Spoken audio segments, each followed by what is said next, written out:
오늘부터 22대 국회 임기가 시작됐습니다. 당선인들도 이제 의원 신분으로 본격적인 입법 활동을 하게 될 텐데요. 국민의힘은 오늘부터 의원 워크숍을 열고 전열을 정비하는 동시에 전당대회 등 당내 현안에 대한 토론을 이어갑니다. 전당대회 출마를 고심 중인 중진들도 주목받는 가운데 당권 주자로 거론되는 나경원 의원은 당대표 도전에 대해 여전히 고민의 시간이라며 선을 그었습니다.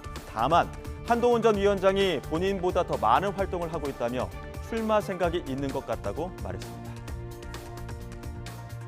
당권 도전 하세요, 안 하세요? 제가 계속 말씀드리지만 아직 조금 고민의 시간이 남았어요. 지난번에 한 달 전에 100이라면 얼마예요? 그래서 한 달 전에도 60 정도밖에 안 됐어요 라고 얘기를 하면서 이제 그때보다 더 요새 당이 하도 시끄러워서 제가 떨어진 거예요? 당이 워낙 막 너무 60에서 50으로? 예민하게 그러니까 제가 예. 뭐 그렇다고 말씀을 드렸는데 아직 전당대회 뭐 이제 후보 등록하라고 하면 제가 마지막 그때는 반드시 결심을 해야 되겠지만 그때까지 시간이 많이 남아 있는 것 같아요. 한동훈 전 비대위원장은 나올 것 같죠? 뭐 여러 가지 언론상 기사를 보면 본인이 적극적인 행보를 한다 하고 하니까 출마하실 생각도 상당히 있지 않을까 이렇게 생각합니다. 저보다는 활동을 많이 하시는 것 같긴 해요. 초선으로 원내 입성한 개혁신당 이준석 의원은 다시 한번 여권을 소설 우리들의 일그러진 영웅에 빗댔습니다. 윤 대통령의 장악력이 22대 국회 여당에도 작용할 거라고 보느냐는 질문에 지난 국회 21반은 그랬지만 22반은 위기감을 느껴야 할 거라고 경고했는데요. 들어보시죠. 제가 엄석대와 우리들의 일그러진 영웅으로 계속 비교하는데 그 21반 학생들은 원래 이랬습니다. 그래요? 예, 22반 학생들이 어떨지 봐야 되는데 좀 달라질 거로 보세요, 22대는? 왜냐면 22대에도 최상근 특검법도 올라올 거잖아요. 그렇죠. 예. 그런데 사실 저는 22반 학생들을 아직까지 다 한 명씩 만나보진 못했지만은 예.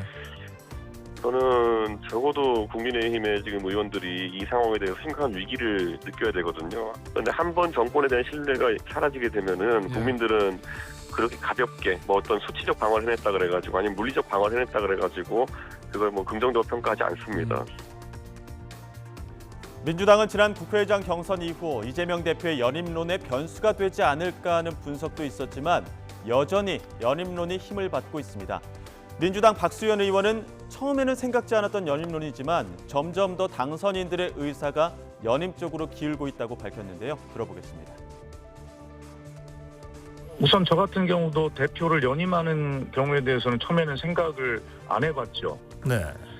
그런데 연임론이 나오는데 점점 이 소위 22대 국회 당선자들과 이야기를 해보면 지금 제가 방금 말씀드린 아니 총선이 끝나서 민심의 회초리를 맞았는데도 영수회담이나 취임 2주년 기자회견에서 나타난 윤석열 대통령의 국정운영 방향에 대한 변화가 전혀 없어 보이는 상황에서 이거 정말 이재명 대표를 중심으로 강하게 뭉쳐서 이렇게 이 문제를 우리가 바꿔내야 되는 거 아니냐라고 하는 식으로 당선인들의 의사가 집단에서 점점 변하더라고요.